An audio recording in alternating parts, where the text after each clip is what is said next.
Лекцияның тақырыбы заманауи білім, оның даму үдерістері, білім берудің негізгі тұжырымдамалары мен тәсілдері, педагогикалық қызмет және педагог мамандығының ерекшелігі. Лекцияны оқыту нәтижелері. Бірінші, болашақ мұғалімдер заманауи білім, оның даму үдерістерінің ерекшеліктерін түсінеді. Екінші, білім берудің негізгі тұжырымдамалары мен тәсілдерін салыстыра біледі. Педагогикалық қызмет және педагог мамандығының ерекшелігін айқындайды. Әлемдік білім беру жүйесі жеке тұлғаны қалыптастыруға бағытталған. Бұл ұстаным Қазақстан Республикасының білім туралы заңында жан-жақты сипатталған. Білім беру жүйесінің басты міндеті ұлттық және жалпы адамзаттық құндылықтар, ғылым мен практика жетістіктері негізінде жеке адамды қалыптастыруға және кәсіби шыңдауға бағытталған білім алу үшін қажетті жағдайлар жасау. Оқытудың жаңа технологияларын енгізу, білім беруді ақпараттандыру, халықаралық ғаламдық коммуникациялық желілерге шығу. Тұлға дамуы оның белсенділігімен тығыз байланысты. Өйткені адам бірінші кезекте өз қолымен жасағанды біледі, ескереді, есте сақтайды. Кеше тұлғаның миы, басы, ақылы, интеллекті бірінші орында еді. Ал бүгінде адамды бағалауда біз бірінші кезекте оның ішкі дүниесін, рухани ахуалын, адамгершілік қасиеттерін ескереміз.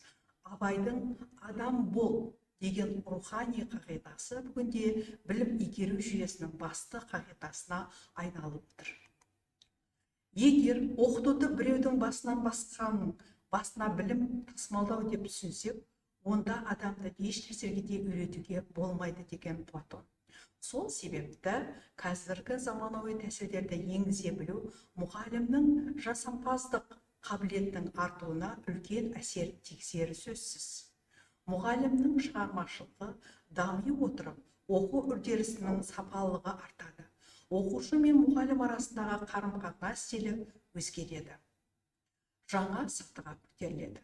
Жаңа тәсілдерді білім беру үдерісіне енгізу көзқарасымызды өзгертуге бағытталған үрдіс болып саналады. Білім беру жүйесі сабақтастығы бар білім беру бағдарламалары мен әртүрлі деңгейі мен бағыттағы мемлекеттік білім беру стандарттары жүйесінің оларды әртүрлі ұйымдастыру құқықтық формадағы типтегі және түрдегі білім беру мекемелеріндегі іске асырушы тармақтардың сонымен бірге білім беруді басқару органдары жүйесінің жиыны болып табылады. Қазақстан Республикасы білім туралы заңының 8-ші бабында білім беру жүйесінің басты міндеттерінің бірі оқытудың жаңа технологияларын енгізу, білім беруді ақпараттандыру, халықаралық ғаламдық коммуникациялық желілерге шығу деп атап көрсеткен. Қазіргі білім беру жүйесінің мақсаты бәсекеге қабілетті маман дайындау. Мектеп үйрететін орта, оның жүрегі кім деп ойлайсыздар? Әрине, ол мұғалім. Ізденімпаз мұғалімнің шығармашылығында ерекше тұс, оның сабақты түрлендіріп, тұлғаның жүрегіне жол таба білуі, ұстаз атана білуі, оның қадір тұту, қастерлеу, арындау, таза ұстау әр мұғалімнің борышы болып есептеледі. Жаңа формациядағы мұғалім ол кім? Рефлексияға қабілетті болады. Өзін-өзі жүзеге асыруға талпынған әдіснамалық зерттеушілік, дидактикалық әдістемелік әлеуеттік тұлғалы, коммуникативтік ақпараттық және тағы басқа құзыреттіліктердің жоғары деңгейімен сипатталатын рухани адамгершілікті, азаматтық жауапты, белсенді сауапты, шығармашыл тұлға болып есептеледі.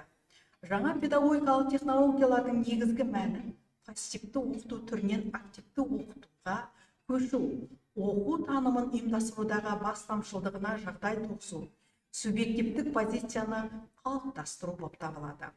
Білім сапасын арттыру және нәтижеге бағытталған үлгіге бет алуы барысында мұғалімдер мемлекеттік стандарт берілген нәтижелерге жетуде кәсіби шеберлікпен меңгерген зерттеу біліктері мен дағдылардың нәтижесінде проблеманың шешімін таба алатын ақпараттық коммуникативті мәдениет жоғары тұлғалық дамытушылық функцияны атқарады. Заманауи білім тенденциясы. Мектептегі білім беру сапасын арттыру үшін ең алдымен мұғалім біліктілігі жеткілікті дәрежеде өсіп, кәсіби шеберлік шыңына талпынған тұлға иесі болуы тиіс. Шәкірт қабілетін жан-жақты дамытып, шығармашылығын, ізденімпаздығын ұштай білу үшін ұстаз өзі шығармашыл тұлға болуы тиіс. Бервецкий бойынша тенденцияларды жіктеп көрейік. Жалпы тенденция дегеніміз бізге апарар жол, үлгі деп қарасақ та болады. Бірінші тенденция білім берудің әрбір кезеңін үздіксіз халықтық білім беру жүйесінің құрамдас бөлігі ретінде ұғыну. Екінші тенденция оқытуды индустрияландыру, яғни қазіргі заманға қоғамның интеллектуалдық әрекетін іс жүзінде күшейтуге мүмкіндік беретін оқытуды компьютерлендіру және оны технологияландыру. Үшінші тенденция басым мемлекеттік формаларда проблемалық элементтерді ғылыми ізденістер оқушылардың өз бетімен жұмыс істеу қорын кеңінен қолдануларды қамтылған. Оқытудың белсенді әдістері мен формаларына көшу. Төртінші тенденция оқу тәрбие үдерісін қатаң тәртіппен ұйымдастыру мен алгоритмделінген әдістерді осы процесті дамытушы, белсендіруші, жылдамдатушы, ойын және әдістеріне ауысудың психологиялық, дидактикалық шарттарын қарастыру. Бесінші және алтыншы тенденцияға назар аударсақ, оқушы мен оқытушының өзара әрекеттесуін ұйымдастыруға қатысты және оқытуды ұжымда оқушылардың бірлескен әрекеті ретінде ұйымдастыру қажеттілігін атап өтеді. Бұл жерде басты назар оқытушының оқыту әрекетінен оқушының танымдық әрекетіне ауысу болып табылады. Сонымен тенденциялардан өткеннен кейін бәсекеге қабілетті қоғамдағы ұстаздың моделі шығады. Моделі шәкірттерін білімділік, іскерлік дағдылары өскелең өмір талабына сай тәрбиелейтін, өз бетінше жоспарлап шешім қабылдай білетін, өмірлік көзқарасы, құндылық қасиеттері бар шығармашыл жеке тұлға болып есептеледі. Білім берудің дамытудың тұжырымдамасы дегеніміз білім беру саласындағы мемлекеттік саясаттың жалпы стратегиясын, негізгі бағыттарын, басымдықтарын, міндеттерін және олардың механизмдерін айқындайтын құжат болып табылады. Тұжырымдама жобасының мақсаты әрбір азаматтың білім алуына қажетті жағдай жасау. Яғни, балабақшадан бастап университетке дейінгі оқытудың барлық деңгейінде сапалы білім беру қолжетімді болуы тиіс. Құжатта барынша биік мақсаттарды көздейтін нысаналы индикаторлар айқындалады. 2026 жылға қарай мектепке дейін білім беру ұйымдарының барлығы тәрбие мен оқыту сапасын бағалаудың халықаралық құралдарын енгізеді. Сондай-ақ тұжырымдама аясында ата-аналар білім беру жүйесіндегі жан басына қаржыландыру принципі бойынша кез келген балабақшадан орын таңдай алады. Білім алудың негізгі тәсілдеріне көшетін болсақ, бірінші, сыни тұрғыдан ойлауға үйрету. Екінші, оқыту үшін бағалау және оқуды бағалау. Үшінші, ақпараттық коммуникациялық технологиялар актіні пайдалану. Жалпы биылғы жылымыз, жалпы жасанды интеллект жылы деп бекерден бекер елбасымыз айтып өткен жоқ. Білім беруді дамыту тұжырымдамасының негізгі қағидаттары қандай? Бірінші, барлық адамның сапалы білім алу құқықтарының теңдігі. Екінші, зияткерлік дамуы, психологиялық, физиологиялық жеке ерекшеліктерін ескере отырып, халық үшін барлық деңгейдегі білімнің қолжетімділігі. Үшінші, азаматтық және ұлттық құндылықтардың адам өмірі мен денсаулығының, жеке адамның еркін дамуының басымдылығы. Педагогикалық қызмет дегеніміз не? Педагогикалық процесте тәрбиеленуші тұлғасын тәрбиелеудің, дамытудың, оның өзінше дамуының оңтайлы жағдайларын тудыруға және өзін еркін шығармашылықта көрсетудің мүмкіндіктерін таңдауға бағытталған кәсіби қызмет болып табылады. Педагогикалық қызметті ұйымдастыру дегеніміз адамгершілік, әдеп және құқықтық нормаларға сәйкес ұйымдастыру, білім алушылардың оқу-танымдық іс-әрекеттерін ынталандыру арқылы олардың мінез-құлқын басқару. Осы айтқан дүниеден келіп білік пен дағды қалыптасады. Бірінші, ұйымдастыру, басқару қызметін жүзеге асыру.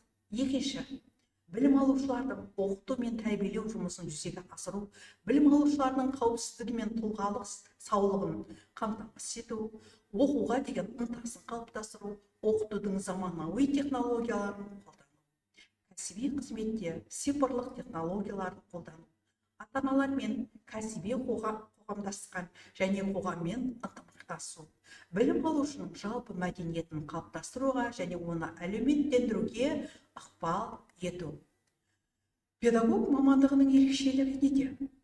Жалпы педагогикада ұлы педагогтар Дистерберг, Ушинский, Макаренко, Сухомлинский, Абай Құнанбаев, Мағжан Жұмабаевтарды алсаңыздар да, мұғалімдік еңбекті адамтану ғылымы деген, адамның жан дүниесі, рухани әлеміне бойлай алу өнері деп отырып, педагогикалық шеберлігінің дамуына зор үлес қосқан.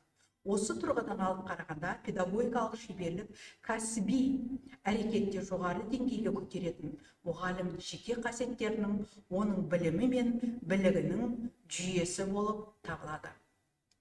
Жалпы, өз бетінше оқу қазіргі кезде студенттердің өзіндік жұмысы, оқушылардың өз бетімен орындайтын жұмыстары, өз бетінше жұмысқа көп көңіл бөліп отырмыз. Қазіргі жеке тұлғаны қалыптастыру және тәрбиелеуде білім берудің приоритетін түбегейлі өзгертуде, яғни бұрынғыша оқушыны пәндік білім, біліктердің белгілі бір жиынтығымен қаруландыруды түбегейлі өзгертуде. Қазір мұғалім қандай? Педагогикалық үдерісті жүйелі жұмыс жүргізе алатын, педагогикалық өзгерістерге тез төселетін, жаңаша ойлау жүйесін меңгере алатын, оқушылармен ортақ тіл табыса алатын, білімді, іскер, шебер болуы керек. Жаңа педагогикалық технологияның ерекшеліктері неде? Өсіп келе жатқан жеке тұлғаны жан-жақты дамыту, инновациялық білімді дамыту, өзгеріс енгізу, жаңа педагогикалық идеялар мен жаңалықтарды өмірге әкелу болып табылады. Педагог мамандығының негізгі міндеті қоғамдық мақсатты түсініп, басқа адамдардың күш-жігерін сол мақсатқа жетуге бағыттау. Педагогикалық мамандықтың ерекшелігі ол гуманистік, ұжымдық, шығармашылық сипаттамалардан тұрады. Педагог білуі керек: бірінші, кәсіптік құзыреттілік саласындағы тиісті теориялық, практикалық білім мен оқытуды дағдыларды меңгеруді. Екінші, оқыту мен тәрбиелеудің педагогикалық қағидаттарын сақтауға. Оқыту мен тәрбиелеудің сапасын мемлекеттік жалпыға міндетті білім беру стандарттарында көзделген талаптардан төмен емес қамтамасыз етуге. Осы міндеттерді орындалуы қажет. Педагогтың орындайтын функциялары қандай? Бірінші, аналитикалық, диагностикалық, болжамдық, ұйымдастырушылық, коммуникативтік, түзету, үйлестіру, ұйымдастырушылық, білім алушыларға әлеуметтік педагогикалық қолдау, көмек көрсету функциясы, қорғаныс функциялары, психотерапиялық, әлеуметтік, профилактикалық және оңалту. Міне көріп отырсыздар, осы функцияларды оқытушы өз бойынан сіңіріп, оларды балаларға жасай алған кезде ғана ол нағыз мұғалім, нағыз шебер мұғалім болады. Заманауи педагог дегеніміз ол кім? Бұл ең алдымен кәсіби маман, жаңаша психолог, тәрбиеші, сонымен қатар табысты тұлға. Мұғалім жан дүниесіне бай және сүйікті ісіне шын берілген болса, сәттілік оны күте алмайды. Және оның шәкірттері міндетті түрде табысты болады. Өйткені нағыз шығармашылық, шынайы қызығушылық, ынта ешкімді бей-жай қалдырмайды. Қорыта келе, жалпы алғанда педагог дегеніміз ол кім? Ол педагог деп отырғанымыз баламен, қоршаған ортамен, сыпайылықта, адамгершілікте, тіл қарым-қатынасында бірге болатын нағыз тұлға деп айтсақ болады. Педагогтың негізгі мақсаты рухани бай, ізденімпаз, адамгершілігі мол адамды қалыптастыру болып табылады. баланы субъект ретінде қарастырып, оның өзін өзі тануына жол ашу. Жеке тұлға бойында қасиетті дамыту, білім мен тәрбиені жеке тұлғаға бағыттау бүгінгі таңдағы педагогтың кезек күттірмейтін қасиеті және міндеті деп айтуымызға болады. Назар қойып тыңдағандарыңызға рахмет.